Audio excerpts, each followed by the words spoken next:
তাহলে বুঝতে পারছিস তাহলে আমি কি বোঝালাম, তাহলে ক্রিয়াপদটা কি?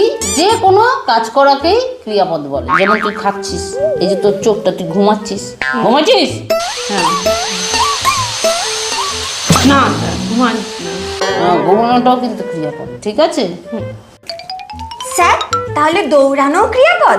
তাহলে যে কোনো কাজই ক্রিয়াপদ। ওই কিরে টুম্পা, তুই হাঁপাচ্ছিস কেন?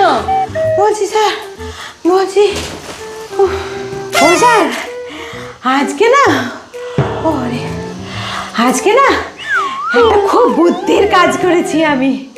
বুদ্ধি তোর আছে নাকি?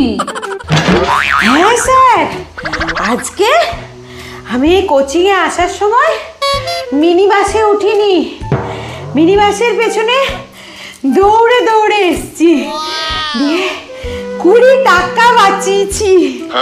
কত বুদ্ধি আমার বলো। বাহ বাহ বাহ, খুব ভালো, খুব ভালো বুদ্ধির কাজ করেছিস। তো আরেকটু বুদ্ধির কাজ করতে পারতিস, তো ট্যাক্সির পিছনে দৌড়াতিস, তাহলে 250 টাকা বাঁচাতে পারতিস।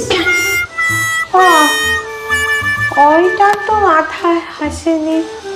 আচ্ছা, পরের দিন তাহলে ট্যাক্সির পেছনেই ছুটে আসবো।